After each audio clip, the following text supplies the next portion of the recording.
दिल्ली अधीनस्थ सेवा चयन बोर्ड प्रास्नातक शिक्षक पीजीटी परीक्षा 2015 हिंदी व्याख्या सहित हल प्रश्न पत्र। परीक्षा तिथि है 26 तारीख 6वां महीना 2015। टायर सेकंड है। पहला क्वेश्चन है इसमें से कि निम्न सूचियों को सम्मिलित कीजिए। इसमें दांते फ्रांसीसी, Emerson German, Friedrich Nietzsche Italian, Rousseau जो है अमेरिकी। तो कौन सा सुमेलित निम्न सूचियों को सुमेलित करना है, सुमेलित कीजिए। तो इसमें से क्या सही है? बी सही है। प्रमुख पाश्चात्य विचारकों का उससे संबंधित स्थानों से सही सुमेल क्या है? ये काव्य शास्त्री हैं और ये स्थान उनका है। तो दांते की बात करें तो ये इटालियन है। दांते क्या है? इटालियन है। फिर उसके बाद इमर्सन की बात करें तो अमेरिकी हैं इमर्सन। फ्रेडरिक नीत्शे की बात करें तो जर्मन है और रूसो जो है फ्रांसीसी। दांते इटालियन, इमर्सन अमेरिकी, फ्रेडरिक नीत्शे जर्मन है और रूसो क्या है? फ्रांसीसी। दांते इटालियन, इमर्सन अमेरिकी, फ्रेडरिक नीत्शे जर्मन और रूसो फ्रांसीसी है। दूसरा क्वेश्चन है निम्नलिखित रचनाकारों एवं रचनाओं को सुमेलित कीजिए। तो इसमें रचनाकार हैं और उनकी रचनाएं हैं। I A Richards Aesthetica, T S Eliot principles of literary criticism, Christopher Caudwell Wasteland, Benedetto Croce illusion and reality. तो इसमें का सही जवाब है पाश्चात्य रचनाकारों एवं उनकी रचनाओं का सही सुमेल है कि आई ए रिचर्ड्स का रचना कौन सा है? Principles of literary criticism. I A Richards principles of literary criticism. T S Elliot का वेस्टलैंड, क्रिस्टोफर कॉडवेल का है इल्यूजन एंड रियलिटी, बेनेडिक्टो क्रोचे का है एस्थेटिक। तो अगर पूछा जाए प्रिंसिपल्स ऑफ लिटरेरी क्रिटिसिज्म किसकी रचना है तो आई ए रिचर्ड्स का है। वेस्टलैंड की बात करें तो वेस्टलैंड जो है टी एस एलियट का है। इल्यूजन एंड रियलिटी की बात करें तो क्रिस्टोफर कॉडवेल का है और एस्थेटिक की बात करें तो बेनेडिक्टो क्रोचे का। तो principles of literary criticism I A Richards, wasteland T S Eliot, illusion and reality Christopher Caudwell और एस्थेटिक जो है बेनेडिक्टो क्रोचे का रचना है। तीसरे क्वेश्चन की बात करेंगे। तीसरा क्वेश्चन है कि यूनान का अंतिम काव्य शास्त्री एवं सौंदर्य शास्त्र का महान चिंतक था। यूनान का अंतिम काव्य शास्त्री एवं सौंदर्य शास्त्र का महान चिंतक जो था कौन था? लोंजाइनस, अरस्तु, बोइलो, होरेस। तो अगर बात करें यूनान के अंतिम काव्य शास्त्री एवं सौंदर्य शास्त्र का महान चिंतक तो लोंजाइनस थे। लोंजाइनस जो है यूनान के अंतिम काव्य शास्त्री एवं सौंदर्य शास्त्र के महान चिंतक थे। लोंजाइनस के बाद भी काव्य कला का विकास तो यूनान में होता रहा, परंतु सौंदर्य शास्त्रीय उच्च चिंतन का केंद्र यूनान से हटकर रोम में आ गया। पेरी इप्सुस जो है लोंजाइनस का प्रमुख ग्रंथ है, पेरी इप्सुस। ठीक है। अरस्तु जो है प्रसिद्ध यूनानी चिंतक थे। पेरी पोइथिकेस, रिटोरिक और वसीयतनामा आदि अरस्तु के प्रमुख ग्रंथ हैं। कौन कौन से? तो पेरी इप्सुस की बात करें तो ये तो लोंजाइनस का प्रमुख ग्रंथ है। अगर बात करें पेरी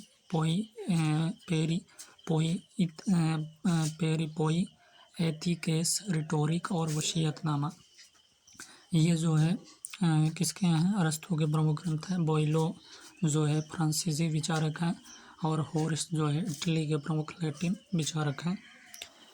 चौथा क्वेश्चन की बात करेंगे तो तीसरा क्वेश्चन यही था कि यूनान का अंतिम काव्य शास्त्री एवं सौंदर्य शास्त्र का महान चिंतक कौन था? तो हमने बताया लोंजाइनस। चौथा क्वेश्चन है दांते का काव्य उस सेतु के समान है जो काल की धारा पर बना है और प्राचीन विश्व को आधुनिक विश्व से मिलाता है। कथन किसका है?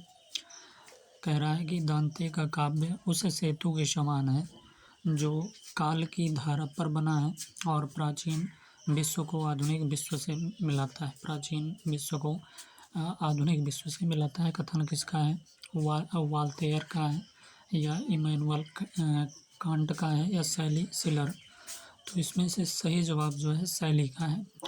शैली ने कहा था कि दांते का काव्य उस सेतु के समान है जो काल की धारा पर बना है और प्राचीन विश्व को आधुनिक विश्व से मिलाता है। ये शैली की का कथन है। किसका कथन है? तो ये शैली का कथन है। दांते के संबंध में यह कथन शैली का है। दांते इटालियन कवि थे। ये इटली के महान कवियों में हैं। इन्हें इटली के राष्ट्र कवि की भी उपाधि प्राप्त है।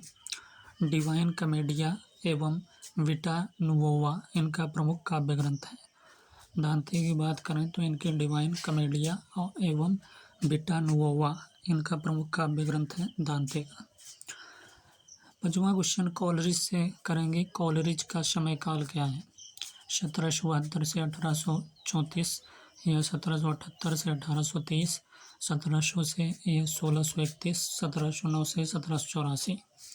तो कोलरिज का समय काल क्या है? तो कोलरिज का समय काल जो है 1772 से 1834 है। 1772 से 1834 ईस्वी है कोलरिज का समय काल। ये सही है।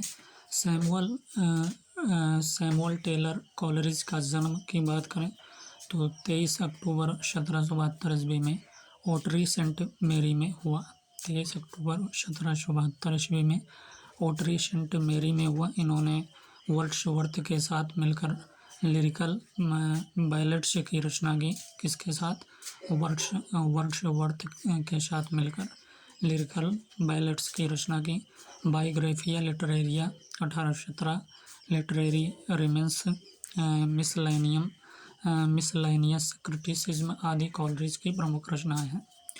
तो कोलरिज की बात करें तो समय काल 1772 1834 ईस्वी है समय काल इनका। और जन्म जो हुआ था सैमुअल टेलर कोलरिज का 23 अक्टूबर 1772 ईस्वी में ओटरी सेंट मेरी में हुआ। इन्होंने क्या किया? वर्ड्सवर्थ के साथ मिलकर लिरिकल बैलेट्स की रचना की। Biographia Literaria 1817, literary remains, Biographia Literaria 1817 और लिटरेरी रिमेंस मिसलेनियम क्रिटिसिज्म आदि कोलरिज की प्रमुख रचनाएं हैं। 6वां क्वेश्चन की बात करेंगे कि गुरु शिष्य का सही क्रम कौन सा है? तो प्लेटो सोक्रात अरस्तु सिकंदर, अरस्तु प्लेटो सोक्रात सिकंदर, सोक्रात प्लेटो अरस्तु सिकंदर, सोक्रात अरस्तु प्लेटो सिकंदर। तो इसका सही जवाब है कि सोक्रात जो है ये गुरु हैं और प्लेटो इनके शिष्य हैं। सोक्रात कौन है? गुरु हैं। प्लेटो इनके शिष्य हैं। अरस्तु जो हैं गुरु हैं और प्लेटो के शिष्य अरस्तु हैं। और अरस्तु के शिष्य कौन है? सिकंदर है। सोक्रात के शिष्य प्लेटो और प्लेटो के शिष्य अरस्तु, अरस्तु के शिष्य कौन है? सिकंदर। तो सोक्रात, प्लेटो, अरस्तु, सिकंदर गुरु शिष्य परंपरा का सही क्रम है। सोक्रात जो है प्रमुखतः संत दार्शनिक चिंतक थे। वह प्लेटो के गुरु थे सोक्रात। और प्लेटो के प्रमुख ग्रंथ हैं रिपब्लिक, लॉज, इयोन आदि। तो प्लेटो के प्रमुख ग्रंथ कौन से हैं? रिपब्लिक, लॉज, इयोन आदि जो है ये सभी प्लेटो के प्रमुख ग्रंथ हैं। Laws, republic, Ion. अरस्तु प्लेटो के शिष्य थे। अरस्तु कौन थे? प्लेटो के शिष्य थे। और इनकी रचना अगर देखें तो पोइथिकेश और रितोरी केस एवं वसीयतनामा इनके प्रमुख ग्रंथ हैं। 7वां क्वेश्चन है निम्नलिखित में से अरस्तु द्वारा किया गया काव्य भेद नहीं है। तो सुखांत नाटक कॉमेडी, दुखांत नाटक ट्रेजेडी, महाकाव्य एपिक, एकांकी नाटक वन एक्ट प्ले। तो ऐसा कौन सा है जो अरस्तु द्वारा किया गया काव्य भेद नहीं? तो डी सही है। एकांकी नाटक वन एक्ट प्ले। एकांकी नाटक जो है वन एक्ट प्ले ये अरस्तु द्वारा किया गया काव्य भेद नहीं बल्कि सुखांत नाटक कॉमेडी है और दुखांत नाटक ट्रेजेडी, महाकाव्य एपिक। एकांकी नाटक वन एक्ट प्ले जो है अरस्तु द्वारा किया गया काव्य भेद नहीं। अरस्तु ने पोइटिक्स में काव्य के स्वरूप एवं भेदों की चर्चा की है। पोइटिक्स के 2 भाग हैं। पहले में दुखांत नाटक ट्रेजेडी और महाकाव्य एपिक पर विचार हुआ और दूसरे में सुखांत नाटक कॉमेडी तथा अन्य काव्य भेदों पर विचार हुआ है। 8वां क्वेश्चन है कि कविता में वही तत्व है जो गद्य में है परंतु अंतर उनकी रचना और संगठन में है। कथन किसका है? कह रहा है कविता में वही तत्व है जो गद्य में है परंतु अंतर उनकी रचना और संगठन में है। कथन किसका है? शैली, कॉलरिज, एलियट, मैथ्यू अर्नोल्ड। तो कविता में वही तत्व है जो गद्य में है, परंतु अंतर उनकी रचना और संगठन में है। यह कथन जो है कॉलरिज की है। कॉलरिज का विचार है कि कविता में वही तत्व है जो गद्य में है, परंतु अंतर उनकी रचना और संगठन में है। कुछ लोग छंद और लय का अंतर मानते हैं, परंतु यह ऊपरी और बाहरी अंतर है, भीतरी और तात्विक नहीं। कॉलरिज की प्रमुख रचनाएं की बात करें तो द फ्रेंड्स है। The friend aids to reflections, church and state और confessions of in inquiring spirit आदि। ये सभी रचना जो है कॉलरिज की है। The friend aids to reflections, church and state और confessions of in inquiring spirit आदि। The sacred wood selected essays homage to John Dryden आदि इलियट के प्रमुख ग्रंथ हैं। कौन कौन से? The sacred wood selected essays homage to John Dryden आदि इलियट के प्रमुख ग्रंथ। Essays and criticism Matthew Arnold की प्रमुख रचना है। Essays and in criticism Matthew Arnold की प्रमुख रचना। कॉलरिज की रचना की बात करें, the friend aids to reflections, church and state और confessions of in inquiring spirit आदि। ये सभी कॉलरिज की रचना है। अगर बात करें इलियट की रचना है the sacred wood selected essays homage to John Dryden आदि इलियट के प्रमुख ग्रंथ है। Essays in criticism Matthew Arnold की प्रमुख रचना। एसेज इन क्रिटिसिज्म, तो ये मैथ्यू अर्नोल्ड की रचना है। अगला क्वेश्चन है 9वां कि स्वच्छंदतावाद का घोषणा पत्र माना जाता है। स्वच्छंदतावाद का घोषणा पत्र किसे माना जाता है? लिरिकल बैलेट्स को, बायोग्राफिया लिटरेरिया को या लिटरेरी रिमेंस को या प्रील्यूड को माना जाता है? तो स्वच्छंदतावाद का घोषणा पत्र माना जाता है लिरिकल बैलेट्स को। स्वच्छंदतावाद का घोषणा पत्र लिरिकल बैलेट्स को माना जाता है। स्वच्छंदतावाद शब्द अंग्रेजी के रोमांटिसिज्म का हिंदी अनुवाद है। स्वच्छंदतावाद का उदय 1789 ईस्वी की फ्रांसीसी राज्य क्रांति से माना जाता है। अंग्रेजी कविता में स्वच्छंदतावादी काव्य आंदोलन जो है वर्ड्सवर्थ के लिरिकल बैलेट से हुआ है। बायोग्राफिया लिटरेरिया कॉलरिज की प्रमुख रचना है। बायोग्राफिया लिटरेरिया किसकी रचना है? कॉलरिज की प्रमुख रचना है। और वर्ड्सवर्थ के लिरिकल बैलेट से जो है अंग्रेजी कविता में स्वच्छंदतावाद काव्य आंदोलन वर्ड्सवर्थ के लिरिकल बैलेट से हुआ है। और कॉलरिज की प्रमुख रचना कौन सी है? Biographia Literaria. तो 9वां क्वेश्चन है कि स्वच्छंदतावाद का घोषणा पत्र माना जाता है, तो लिरिकल बैलेट्स को स्वच्छंदतावाद का घोषणा पत्र माना जाता है। 10वां क्वेश्चन है कि काव्य भाषा के संदर्भ में शब्द चयन को विशेष महत्व देने वाले विद्वान कौन है? अरस्तु, होरेस, लॉन्जाइनस या उपयुक्त तीनों? काव्य भाषा के संदर्भ में शब्द चयन को विशेष महत्व देने वाले विद्वान। तो काव्य भाषा के संदर्भ में शब्द चयन को विशेष महत्व देने वाले अगर विद्वान हैं तो वो लॉन्जाइनस हैं। काव्य भाषा के संदर्भ में लॉन्जाइनस शब्द चयन को विशेष महत्व देने वाले विद्वान हैं। इन्होंने उत्कृष्ट भाषा शैली को महत्वपूर्ण माना है, जिसमें प्रभावशाली शब्द चयन, मुहावरे, छंद, लय का उचित प्रयोग आदि हैं। अरस्तु के विचार से कवि रचयिता है को वह कथा वस्तु की रचना करता है, कथा वस्तु और प्रत्यक्ष जीवन से ग्रहण करता है। यही कथा वस्तु महाकाव्य की आत्मा है। तो काव्य भाषा के संदर्भ में शब्द चयन को विशेष महत्व देने वाले विद्वान कौन हैं? तो हमने बताया लॉन्जाइनस हैं। और लॉन्जाइनस शब्द चयन को विशेष महत्व देने वाले विद्वान, इन्होंने उत्कृष्ट भाषा शैली को महत्वपूर्ण माना, जिसमें प्रभावशाली शब्द चयन, मुहावरे, छंद, लय का उचित प्रयोग आदि है। अरस्तु के विचार से कवि रचयिता है को यह कथा वस्तु की रचना करता है, कथा वस्तु और प्रत्यक्ष जीवन से ग्रहण करता है। यही कथा वस्तु महाकाव्य की आत्मा है। 11वां क्वेश्चन है कि आधुनिक अंग्रेजी आलोचना के जनक माने जाते हैं। तो आधुनिक अंग्रेजी आलोचना के जनक जॉन ड्राइडन माने जाते हैं, Ben Jonson, Matthew Arnold, T S. Eliot. तो इसमें से आधुनिक अंग्रेजी आलोचना के जनक माने जाते हैं जॉन ड्राइडन।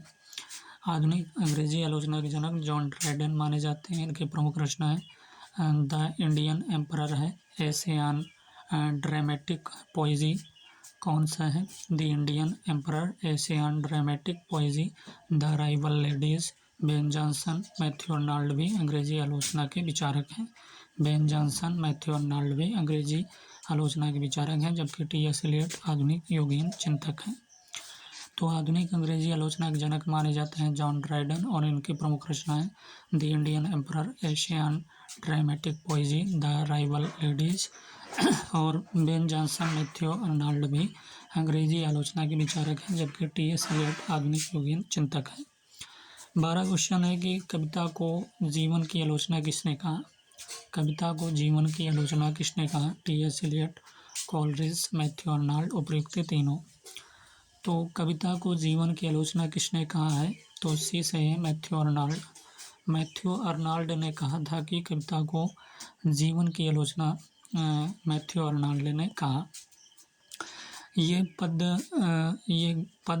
और गद्य दोनों ही रचनाओं में जीवन के आलोचक रहे। उनके साहित्य की आलोचना से संबंध विचार जीवन से जुड़े हुए हैं। एलियट का विचार था कि कोई रचना कविता है या नहीं, इस बात का निर्णय उसे साहित्यिक कसौटियों पर कसकर करना चाहिए। इनकी प्रमुख रचनाएं अगर देखें, एलियट की प्रमुख रचनाएं तो वेस्टलैंड है, द सेक्रेड वुड है, सेलेक्टेड एसेज आदि जो है ये किसकी रचनाएं हैं? एलियट की। अगर बात करें कोलरिज के अनुसार, तो कोलरिज के अनुसार कविता का सबसे पहला कार्य आनंद प्रदान करना है, सत्य की खोज नहीं। तो कविता को जीवन की आलोचना किसने कहा? तो मैथ्यू अर्नाल्ड ने कहा कविता को जीवन की आलोचना। ये पद्य और गद्य दोनों ही रचनाओं में जीवन के आलोचक रहे हैं। उनकी साहित्य की आलोचना से संबंध विचार जीवन से जुड़े हुए हैं। एलियट का विचार था कि कोई रचना कविता है या नहीं, इस बात का निर्णय उसे साहित्य कसौटियों पर कसकर करना चाहिए। इनकी प्रमुख रचनाएं wasteland, the sacred wood, selected essays आदि। कोलरिज के अनुसार कविता का सबसे पहला कार्य आनंद प्रदान करना है, सत्य की खोज नहीं। 13 क्वेश्चन है, निम्नलिखित रचनाकारों एवं रचनाओं को सम्मिलित कीजिए। तो कार्ल मार्क्स है, of grammatology, Christopher Caudwell, what is literature, सार्थ, द पॉवर्टी ऑफ फिलॉसफी, देरिदा है, इल्यूजन एंड रियलिटी। तो इसमें से रचनाओं को सम्मिलित करना है। The Karl Marx, of grammatology, Christopher Caudwell, what is literature, Sartre का है the poverty of philosophy, Derrida, illusion and reality. तो इसका सही जवाब डी है। प्रमुख पाश्चात्य विचारकों एवं उनकी रचनाओं का सही सुमेल क्या है? कार्ल मार्क्स की बात करें तो इनकी रचना है the poverty of philosophy. The poverty of philosophy किसकी रचना है? कार्ल मार्क्स की है। इल्यूजन एंड रियलिटी की बात करें तो क्रिस्टोफर कॉल्डवेल की रचना है illusion and reality. What is literature की बात करें तो ये सार्थ की रचना है। ऑफ ग्रामेटोलॉजी की बात करें तो देरिदा की रचना है। तो the poverty of philosophy Karl Marx, illusion and reality Christopher Caudwell. What is literature Sartre की रचना है। ऑफ ग्रामेटोलॉजी देरिदा की। ऑफ ग्रामेटोलॉजी देरिदा की रचना। व्हाट इज लिटरेचर सार्थ, illusion and reality Christopher Caldwell. The poverty of philosophy, तो ये Karl Marx की रचना है। अगला क्वेश्चन है 14वां क्वेश्चन कि विखंडन को एक प्रकार की स्ट्रेटजी, भाषाई रणनीति किसने माना? 14 क्वेश्चन है कि विखंडन को जो है एक प्रकार की स्ट्रेटजी, भाषाई रणनीति किसने माना? देरिदा, ससूर, एलन शोल्टर, डी.एच. लॉरेंस। तो विखंडन को एक प्रकार की स्ट्रेटजी, भाषाई रणनीति किसने माना है? तो देरिदा ने माना, ये सही है। विखंडन को एक प्रकार की स्ट्रेटजी, भाषाई रणनीति देरिदा ने माना। जॉक देरिदा को विखंडनवाद का प्रवर्तक माना जाता है। ऑफ ग्रामेटोलॉजी और राइट एंड डिफरेंस देरिदा की प्रमुख रचनाएं हैं। ऑफ ग्रामेटोलॉजी और राइट एंड डिफरेंस देरिदा की प्रमुख रचनाएं। सस्योर ने संरचनावाद की स्थापना की। इनकी प्रमुख पुस्तक कोर्स इन जनरल लिंग्विस्टिक्स है। तो सस्योर की रचना कौन सी है? कोर्स इन जनरल लिंग्विस्टिक्स है। और अगर बात करें तो देरिदा की रचना क्या है? तो right and difference of grammatology. तो विखंडन को एक प्रकार की स्ट्रेटजी, भाषाई रणनीति किसने माना? तो हमने बताया ए सही है। देरिदा ने विखंडन को एक प्रकार की स्ट्रेटजी, भाषाई रणनीति माना है। 15 क्वेश्चन है कि जीवन काल के आधार और संरचनावाद की स्थापना सस्योल ने की थी और इनकी प्रमुख पुस्तक कौन सा है? Course in general linguistics. 15 question है कि जीवन काल के आधार पर कवियों का सही क्रम कौन सा है? Ben Jonson, doctor Samuel Johnson, John Dryden, William Wordsworth. Doctor Samuel Johnson, Ben Jonson, William Wordsworth, John Dryden, Ben Jonson, doctor Samuel Johnson, William Wordsworth, या Ben Jonson, John Dryden, doctor Samuel Johnson, William Wordsworth. तो इसका सही जवाब D है, Ben Johnson पहले आते हैं, फिर उसके बाद जॉन ड्राइडन, फिर doctor Samuel Johnson, William Wordsworth. Ben Jonson की बात करें तो जीवन काल के आधार पर पाश्चात्य कवियों क्रम, बेन जॉनसन जो है 1573 वर्ष, जॉन ड्राइडन 1631 और डॉक्टर सैमुअल जॉनसन 1709 और विलियम वर्ड्सवर्थ 1770। प्रकाशन काल की दृष्टि से कार्ल मार्क्स की रचनाओं का सही क्रम क्या है? तो इसका सही जवाब सी है। प्रकाशन काल की दृष्टि से कार्ल मार्क्स की रचनाओं का सही क्रम क्या है? द पार्टी ऑफ फिलॉसफी पहले, फिर उसके बाद द कम्युनिस्ट मैनिफेस्टो, फिर उसके बाद दास कैपिटल। ये सभी किसके रचना है? तो ये सभी रचना कार्ल मार्क्स की है। The party of philosophy, the communist manifesto, Das Kapital, the civil war in France. तो द पार्टी ऑफ फिलॉसफी 1847 प्रकाशन वर्ष है। फिर उसके बाद द कम्युनिस्ट मैनिफेस्टो 1848 ईस्वी। दास कैपिटल की बात करें तो 1867 में दास कैपिटल आया। The civil war in France की बात करें तो 1871 ईस्वी में। The party of philosophy 1847, the communist manifesto 1848, das capital 1867, the civil war in France 1871। ये सभी रचनाएं जो है कार्ल मार्क्स की रचना है। The party of philosophy, the communist manifesto, Das Kapital, the civil war in France.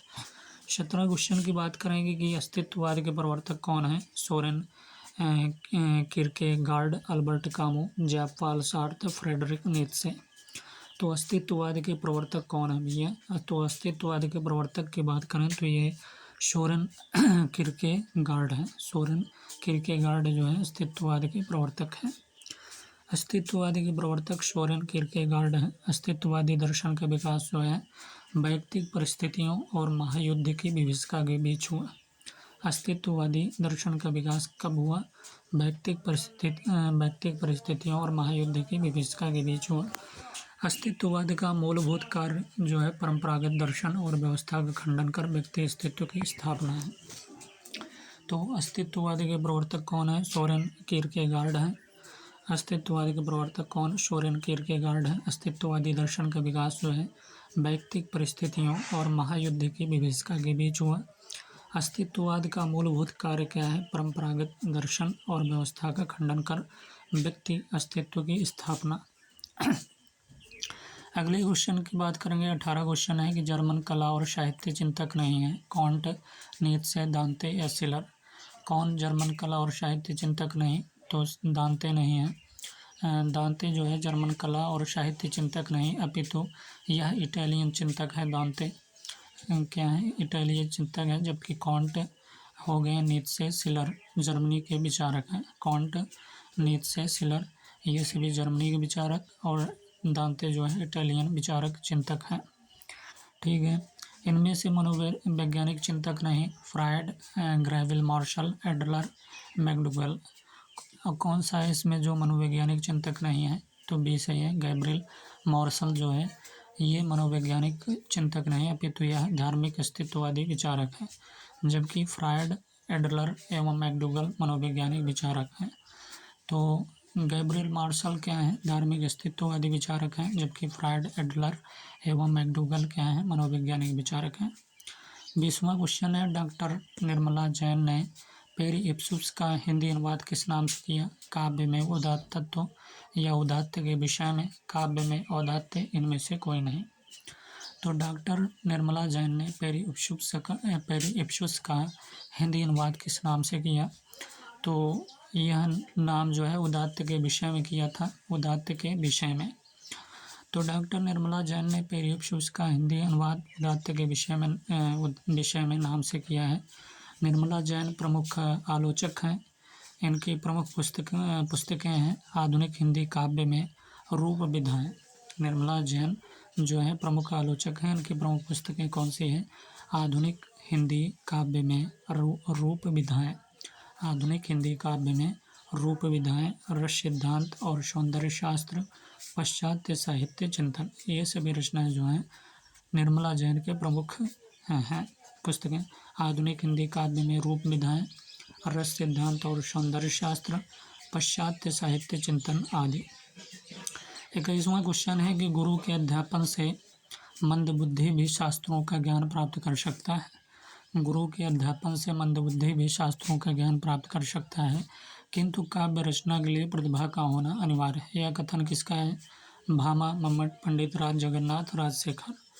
तो यह भामा का कथन है कि गुरु के अध्यापन से मंदबुद्धि भी शास्त्रों का ज्ञान प्राप्त कर सकता है, किंतु काव्य रचना के लिए प्रतिभा का होना अनिवार्य है। यह कथन जो है भामा का कथन है। कथन किसका है? भामा का। भामा ने काव्यालंकार में लिखा है, भामा ने काव्यालंकार में क्या लिखा कि गुरुपदेशा दद्धेतुम, गुरुपदेशा दद्धेतुम शास्त्रम जड़ धियो अपलेयम, शास्त्रम जड़ धियो अप्यलम काव्यम तो जायते जातु कस्यचित प्रतिभावता। मम्मट ने काव्य हेतु माना कि शक्ति निपुणता लोकशास्त्र काव्यदवेक्षणात्, शक्ति निपुणता लोकशास्त्र काव्यदवेक्षणात् काव्यज्ञ शिक्षाभ्यास इति हेतुस्त दुद्धवे। पंडित राज जगन्नाथ ने कहा है कि तस्य च कारणम कविता केवलाम प्रतिभा। आचार्य राजशेखर ने प्रतिभा के दो भेद माने हैं, कारित्री प्रतिभा और भावित्री प्रतिभा। तो गुरु के अध्यापन से मंदबुद्धि भी शास्त्रों का ज्ञान प्राप्त कर सकता है, किंतु काव्य रचना के लिए प्रतिभा का होना अनिवार्य है। यह कथन किसका है? तो भामा का है। और भामा ने काव्य अलंकार में लिखा कि गुरुपदेशा दद्धेतुम शास्त्रम जड़ धियो अप्यलम काव्यम तो जायते जातु कस्यचित प्रतिभावता। मम्मट ने काव्य हेतु माना शक्ति निपुणता लोकशास्त्र काव्यदवेक्षणात् काव्यज्ञ शिक्षाभ्यास इति हेतु धवे। पंडित राज जगन्नाथ ने कहा कि तस्य च कारणम कविता केवलाम प्रतिभा।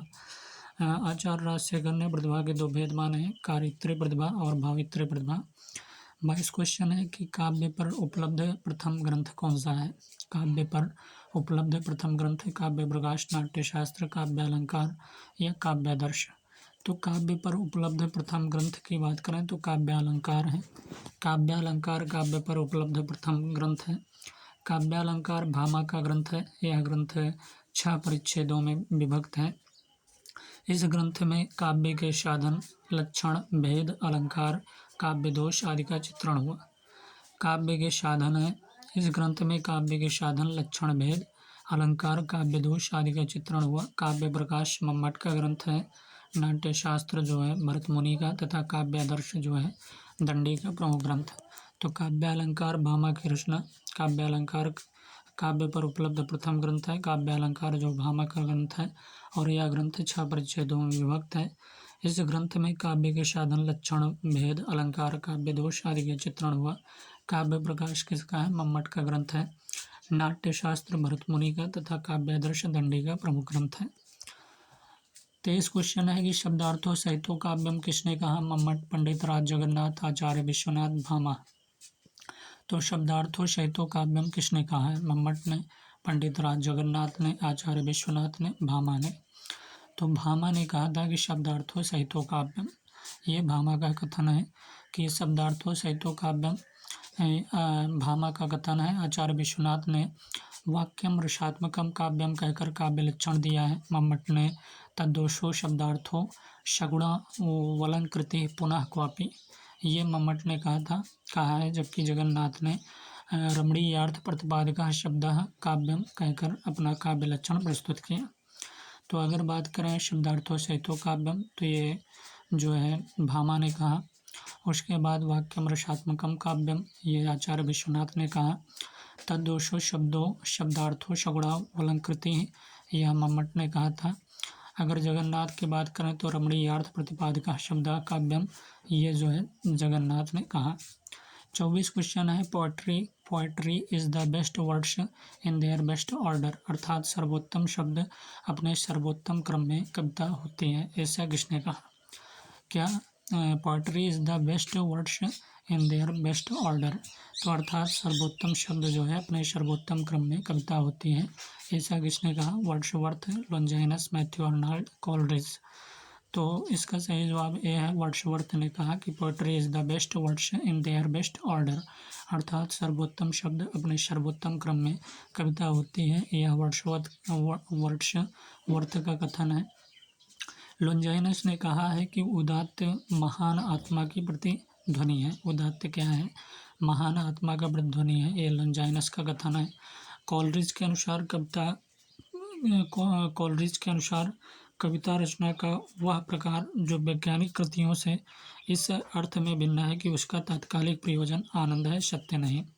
तो कोलरिज के अनुसार क्या कहा गया कि कविता रचना का वह प्रकार जो वैज्ञानिक कृतियों से इस अर्थ में भिन्न है कि उसका तात्कालिक प्रयोजन आनंद है, सत्य नहीं। 25 क्वेश्चन है कि कविता हमारे परिपूर्ण क्षणों की वाणी है, यह काव्य परिभाषा किसने दी है। कविता जो है हमारे परिपूर्ण क्षणों की वाणी है।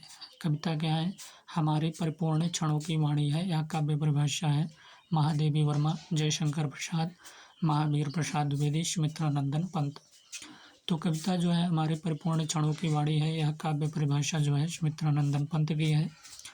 सुमित्रानंदन पंत ने कहा कि कविता हमारे परिपूर्ण क्षणों की वाणी है। महादेवी वर्मा के अनुसार कविता जो है कवि विशेष की भावनाओं का चित्रण है, और वह चित्रण इतना ठीक है कि इससे वैसी ही भावनाएं किसी दूसरे के हृदय में आविर्भूत होती है। जयशंकर प्रसाद ने काव्य को आत्मा की संकल्पनात्मक अनुभूति कहा है। महावीर प्रसाद द्विवेदी ने अंतःकरण की वृत्तियों के चित्र के नाम को कविता कहा है, महावीर प्रसाद द्विवेदी ने। अगला क्वेश्चन है 26वां कि रसौ वैसा किस ग्रंथ में कहा गया। तैत्तिरीय उपनिषद, नाट्यशास्त्र, काव्यादर्श या ध्वन्यालोक।